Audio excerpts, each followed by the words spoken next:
Morning. Fabulous. Welcome everybody this morning who's joining. I'm so happy to see you all here. Now, I want to tell you how I met Sarah. So, as you know, I wrote this book that Reese Witherspoon has recently selected for her book club for May. It's called A Henna Artist. And last fall, I was in Seattle talking to the King County librarians, and I wanted to make sure that they could experience henna after I had talked to them about the book. And so I found Sarah, and she came and did henna on everybody's hands, and she was just lovely. I loved her presence. I loved what she did for everybody. And the librarians were just so pleased to see her and to have her there with them. It was just amazing. I loved it. So Sarah's energy is here with us again today. I asked her to talk to us a little bit this morning about henna crowns, which Sarah's going to explain a little bit more to us. I know there are women across the world who are doing henna now on the shaved skulls of women who have lost their hair because of chemotherapy. It's always a really interesting and a cool kind of transformation from the start of the appointment when I first meet them to when we finish afterwards. And when they arrive, a lot of times they're very shy and they feel really self-conscious. And I can see that. I can see it in the way that they kind of, they're kind of more closed up, and, they kind of reach out and shake my hand. But, they're often wearing a scarf on their head or maybe even a wig or something. And, they're shy about taking it off. They kind of wait for me to prompt them, like, okay, let's get started. You can go ahead and take that off. And they wait for that moment. They don't want to take it off too soon. So now tell us how it feels after they've had their henna done, because I wanted to hear the contrast. Right. So, of course, it's on their head, right? So they can't see it until, I bring them a mirror, or until, they get up and walk over to, there's a couple of big mirrors in there that they can go look at. It's just so fun to see every single time, because they look in the mirror and they see it, and it's always like, oh my gosh, and they're so excited, and big smiles, and some of them start crying, and then of course that makes me start crying, because I'm a very empathetic kind of person. So I'm just I would start crying, man, if I saw that. Okay. yeah, just thinking about it. And so it's really cool, and a lot of times they bring somebody with them, and so that person is taking pictures, and then a lot of times they want their picture with me, and it's just like, you can tell they're just so excited, and they're like, oh my God, I can't believe that's on my head. I can't believe this is me, that I'm wearing this, and what's, go ahead. How do cancer patients find out that there is something called henna that they can put on their skin? Yeah. Well, it varies. When I ask them how they heard about it and how they ended up coming to me, it's in a variety of ways. Some of the cancer clinics, promote the information. They let them know about it, or they might see another person in there who has had some done. But most often, they have a friend or a family member who maybe saw, a media story about it. And I've done quite a few of those, and I know some colleagues who've also had some done. And so, those float around, and so friends and family members will see those, and they'll think of them and say, hey, this is something, you should try, instead of wearing a wig or a scarf. That's not for everybody. Some people like that, some people don't. Yeah. Wow. Yeah. Well, now, how did you even get started doing this? Because, I don't even know how the phenomenon of henna crowns, as you call them, got started. So tell me a little bit about how you got into it. Yeah. So, well, first of all, I certainly wasn't the first one to do a henna crown. Despite all of the stories and everything, people had been doing them, henna artists had been doing them for a while. But the first one that I did was actually for a friend of my mom's, and her friend had lost her hair and was going through chemo. And my mom said, well, why don't you decorate her head? And I don't think, I've been trying to remember exactly how this went. I don't recall her saying henna crown or necessarily even having heard of those. She just thought, that's a great space to decorate, and my friend is up for all kinds of stuff, and you're doing henna, and so this might be kind of a fun thing, you know? And so we went over to her house, and I did that for her, and she just loved it. She was so excited. Wow. And you know, I was just kind of immediately hooked. You know, it was such a good experience. I knew I wanted to be able to do that for other people. Yeah. Yeah. Well, oh, well, I'm sorry. Go ahead. No, that's it. Yeah, that was probably 2011 or so. So it's been a long time.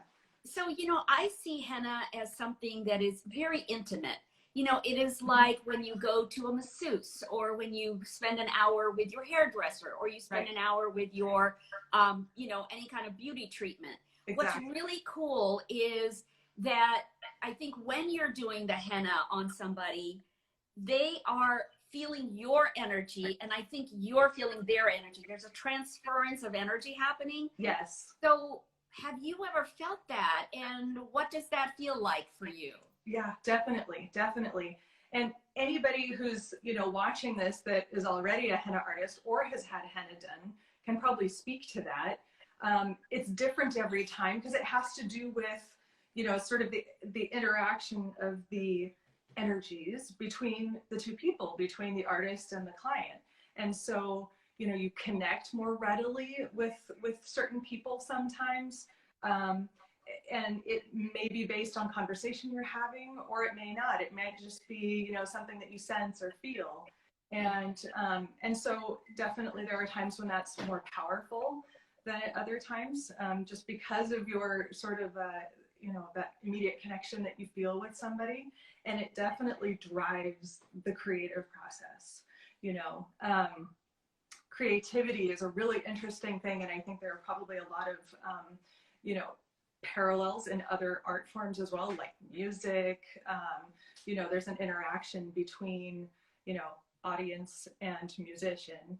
And in this case, you know, client and artist. And so you can be creative and you can create work, but when you have a really positive sort of energy going with this person, I don't really know how to explain it exactly other than it flows and it feeds that creativity. So, okay.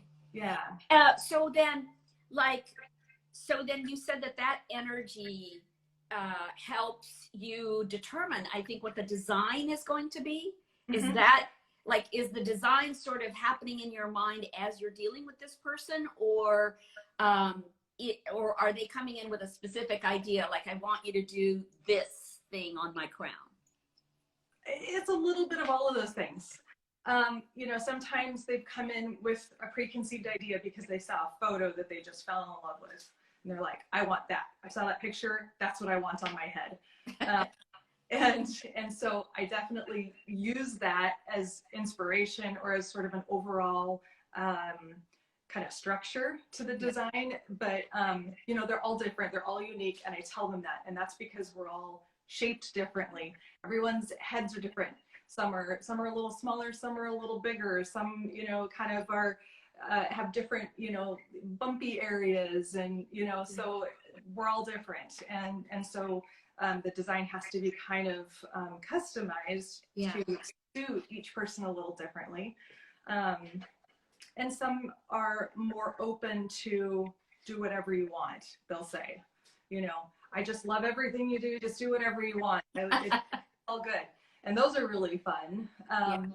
But as I'm working, you know, back to your original question, sometimes while I'm working, I'll have kind of an idea about a direction I want to go with it, but it's still kind of loose. You know, honestly, a lot of it is as I'm drawing, I'm like, oh, I'm going to put a flower here. You know, what's going to come next? Maybe it'll be a paisley or, you know, something like that. And so there, part of it is just kind of evolving as I go. And part of it is kind of popping into my mind like, oh, it would be cool if I kind of, you know, went that direction with it, you know? Yeah. Wow. Are you ever consciously sending out good energy to them? Like when you're working on them, are you, okay, so in preparation, just a little segue. In preparation for our interview this morning, I put elephants on my hands. Yeah. And as you know, Ganesh, our elephant god, is the remover of all obstacles. Yes. So is that the kind of energy that you send out when you're working on cancer patients? Like I'm helping to remove whatever obstacles are getting in the way of their good health. Yeah, it's along those lines. You know, I definitely consider myself to be a spiritual person. And so, you know, ahead of time, as I'm thinking about, you know, like on my way to the appointment, I'm driving in the car, you know, that's a quiet time. And so I'm usually thinking about it and, you know, I'm kind of, you know, trying to set the intention, you know, and create, you know, the positive energy, you know, within myself. And, you know, think about things like, you know, I want this to be a blessing to them. I want this to make them feel good. I want this to be a good experience. And, you know, I think mentally preparing myself definitely sets the stage, you know, for a positive interaction. Yeah. Afterwards. Yeah. Oh, wow. Yeah. Hey, if you're just joining us, I'm Alka Joshi, and I'm the author of The Henna Artist, which is Reese's book club pick for May. And we are talking with SaraHenna Seattle, Sarah Walters. And she is an henna artist extraordinaire. You know, when I have been contacted by henna artists after the book came out, you know, a lot of people started contacting me and saying, hey, you know, how did you come up with this idea about this henna artist? Yeah. A lot of them knew who you were. A lot of them like said, oh yeah. You know, I told them that you were going to be doing my event in Seattle last fall, and they said, oh yeah, we know Sarah. Cool. So yeah, you obviously have a really wide and far reach. What are you doing in this time to sort of encourage the women who do henna who can't touch people right now? Yeah. It's a really interesting time, isn't it? I mean, it's going to be interesting to look back on in the future once, you know, things kind of calm down a little bit and we can reflect on what this was really like for everybody. I think it's been such a different experience. And you know, what I'm noticing is that some people are feeling kind of this surge of creativity. Wow, I've got all this time, I can pour into being creative, and so I'm seeing some cool things that some henna artists are doing with that energy that they have, and other people are kind of becoming more introspective and you know, maybe withdrawing a little bit, but not necessarily in a bad way. Just, you know, it's a rest, it's a sabbatical, right? And by the way, forgive me if my phone glitches for a second. I have a little restriction on my phone to like, oh, you've been on Instagram too long, turn it off. so if that pops up, I'll turn it off and I'll be right back. Okay. Anyway, so you know, what I'm noticing right now is I'm getting a lot of interaction from people who are more new to henna, because I think, you know, henna artists are already just kind of doing their thing. Like I said, they're either taking a break and they're maybe exploring some other art forms, or they're using all of this time, you know, to just really explore more of what they can do with henna. But then you have people who've never tried it before that maybe have been curious about it. And they're like, this might be a really interesting time, you know, to kind of get into that. And so, so I've actually been connecting more with people newer to henna. So I've been doing some one-on-ones with people and doing some classes and, you know, lots of interacting, you know, in Instagram messages and email, and just talking to people and stuff. So that's been really cool. It definitely feels like there's sort of a, you know, a welling up of, you know, art and creativity, you know, sort of overall in different ways for the world maybe right now. I don't know. Oh, that's wonderful. You know, one of the questions that I'm getting here is, how did I choose henna as the profession for the main character?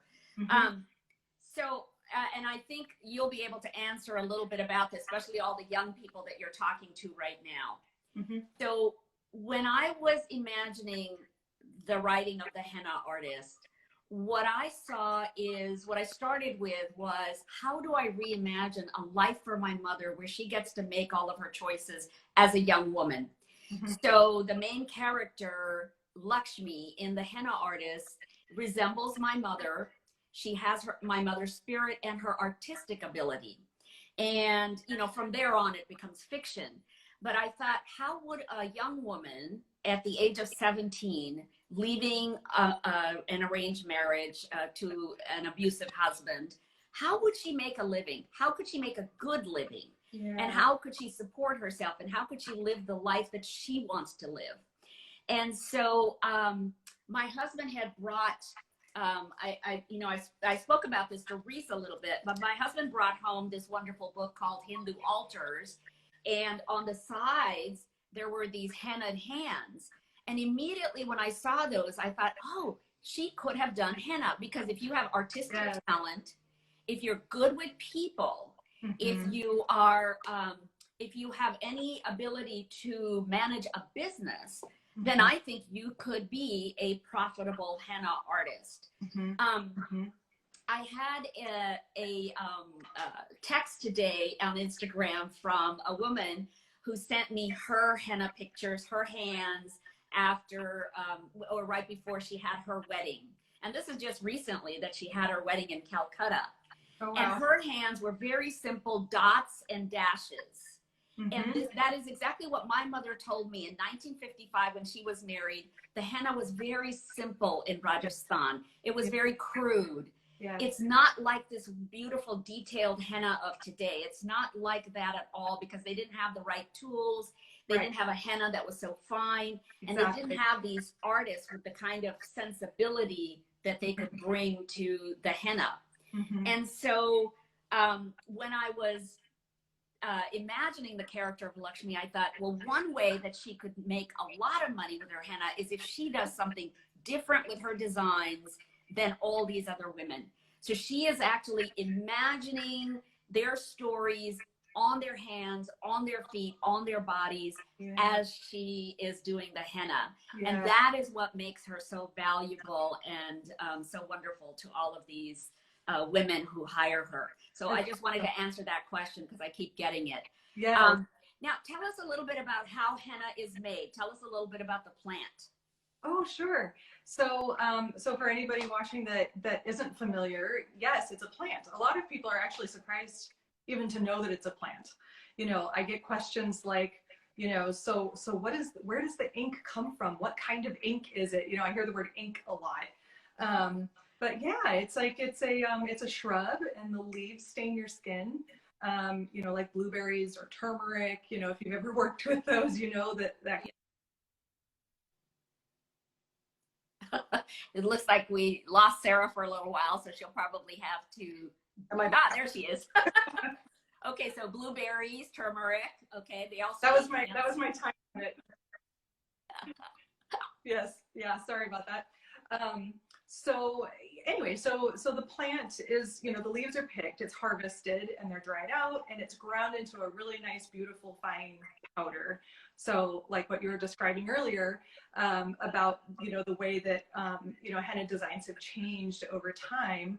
You know, today they have these, you know, fancy machines that can grind it down like baby powder. Like it's so silky smooth.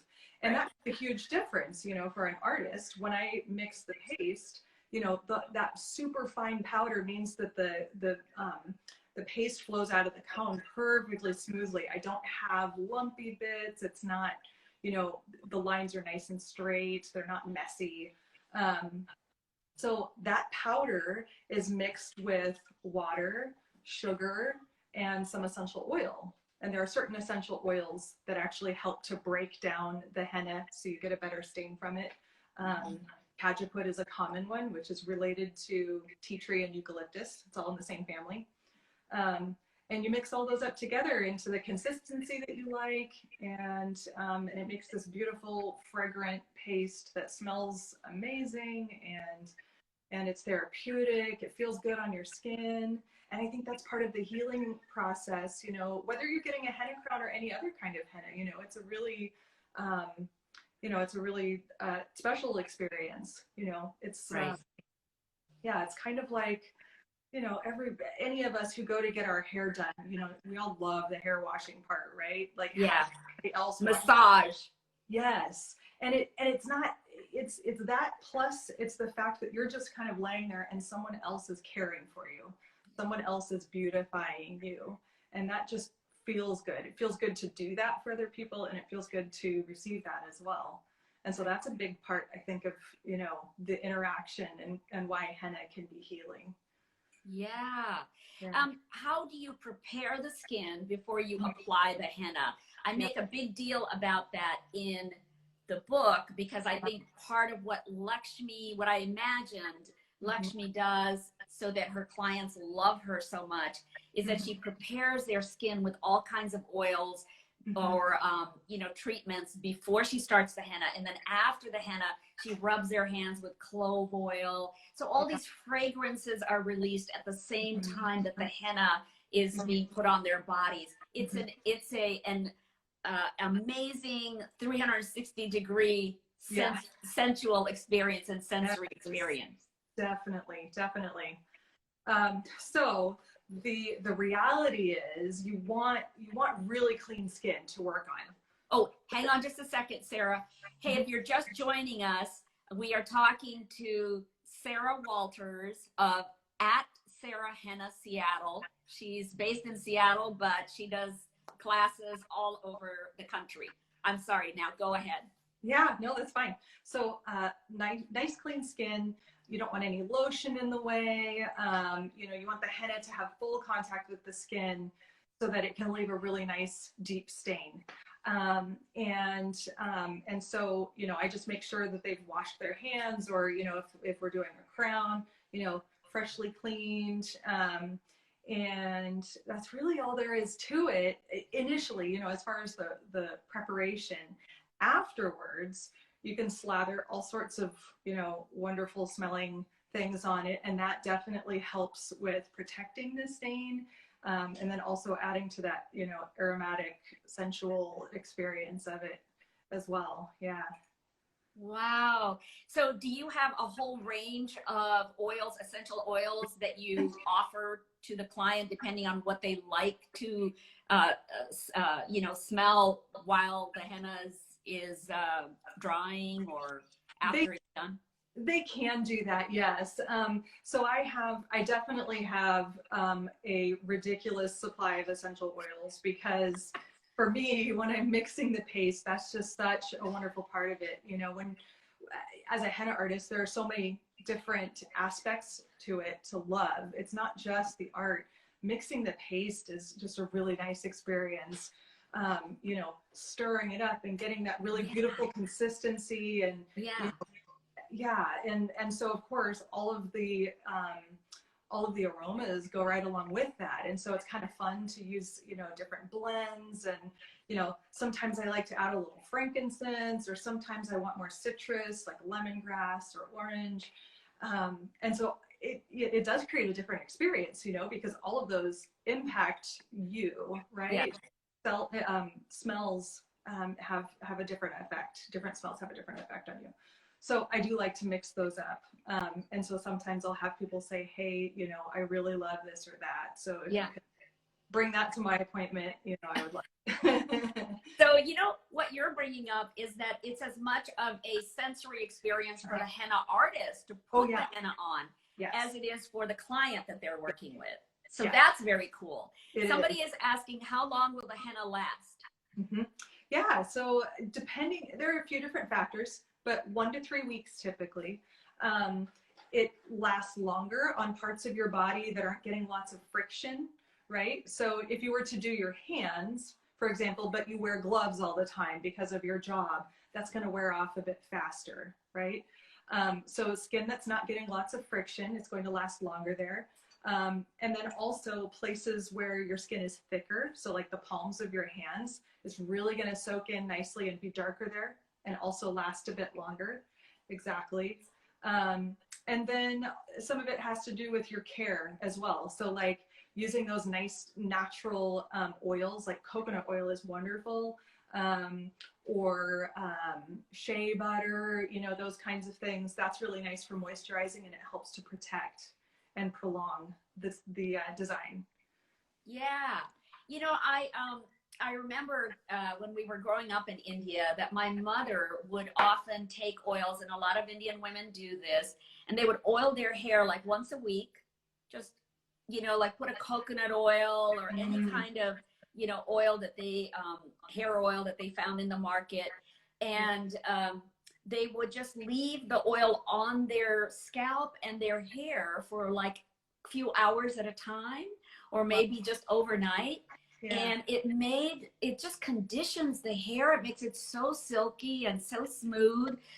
You know, oil is really good for your hair. Yes, definitely. And likewise for your skin. And henna is too, of course. I'm sure you know, henna is very moisturizing as well. So henna for the hair. The hair, yes, exactly. Yeah.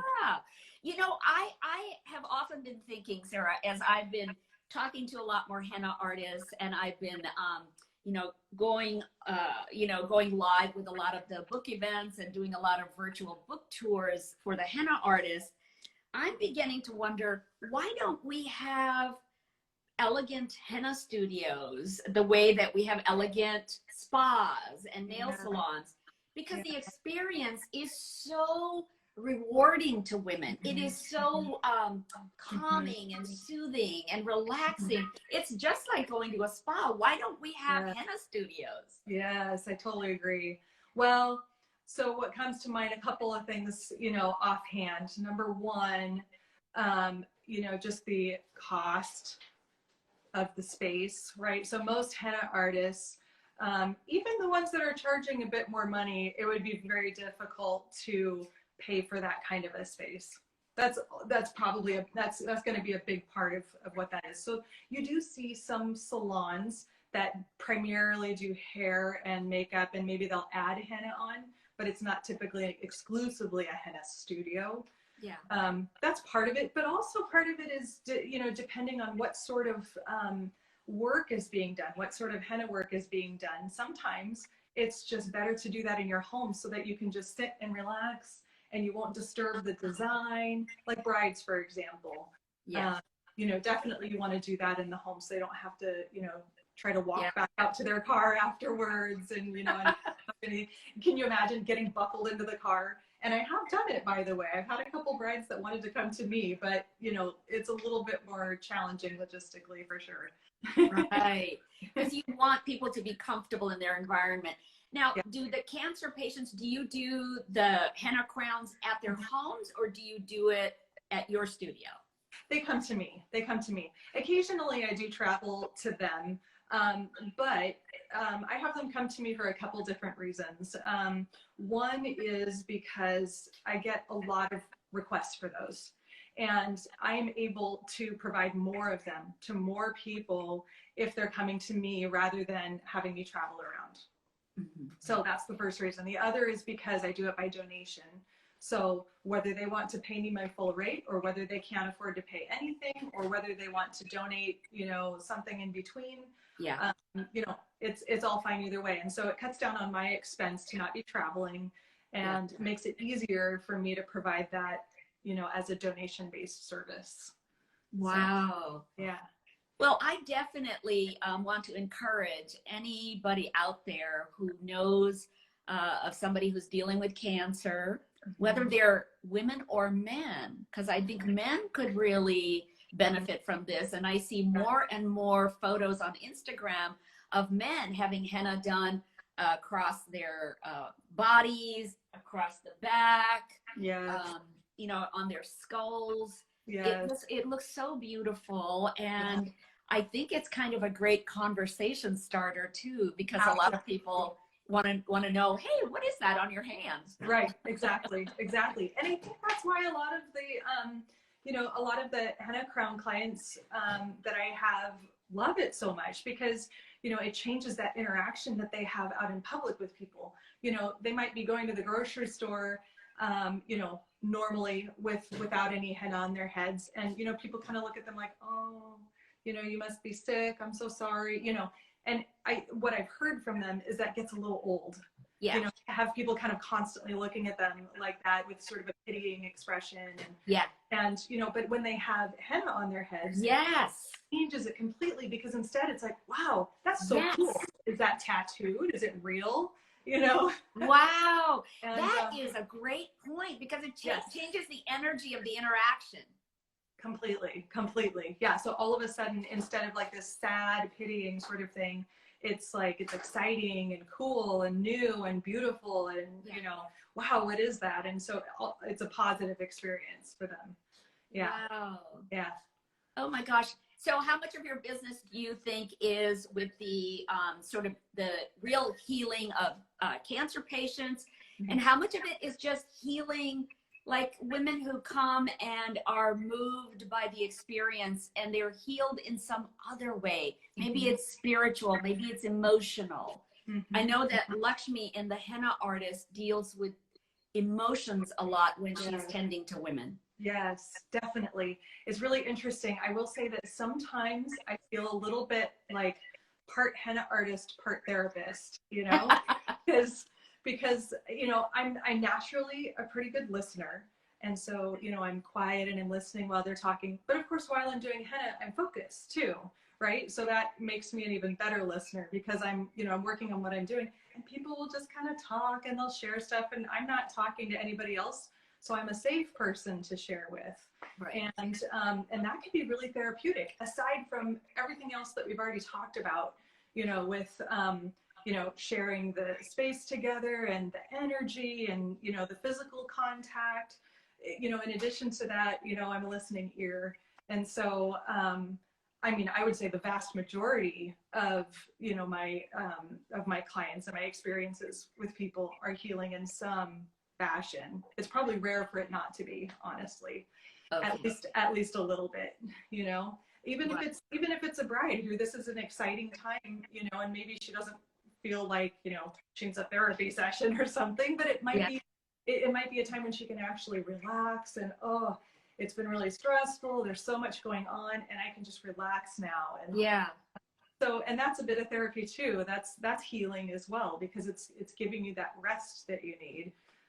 During a chaotic time. So, I would love to hear from henna artists on my Instagram account at the Alka Joshi. I'd love to hear from them about how they really do need to be good listeners in order to be good henna artists, right? Mm-hmm. Like when I'm working with a healing person, like my hairdresser or a facialist or a nail person, I don't want them to be talking to me all the time. Right. I would rather, either just have quiet, or maybe I'm going to talk a little bit to them, because I'm sort of in this space, right? In my own space. So, I am just, I would love to hear from henna artists how they have either cultivated a personality that allows women to confide in them, or maybe they just always had that personality and it just lends itself to being a better henna artist. Right. And I think for me, it's the latter, yeah. I like to talk too, we all like to talk, but when somebody else is talking, I listen. Yeah. Well, Sarah, it's been a delight to talk to you. Thank you so much for joining me this morning. Yeah. And you guys, I hope that you will pick up the Reese's Book Club pick, The Henna Artist, which I wrote for my mother, imagining her life as a henna artist had she had that opportunity. And then talking to the lovely Sarah Walters of SaraHenna Seattle, who I think just brings so much energy, so much good feeling and good energy, and just a fabulous, I don't know, there's a kind of a calming thing that you bring to your henna experience. I hope that all of you out there who've never had henna done can experience that someday and know the magic of having somebody touch you, experience the henna on your hands, and also imagine the life story that's being told through the henna. So thank you so much. Thanks everybody for joining us this morning. Thank you so much for having me. You are all fabulous people, and I wish you a good day. And I hope you're going to do something good for yourself today in self-care, whether it's, oh, I don't know, like paint your nails, do a little henna, do a little art, go walking, you know, do something good for yourself today, right? Yeah. Okay, guys. Have a good one. Thank you so much. Take care. Bye. Bye.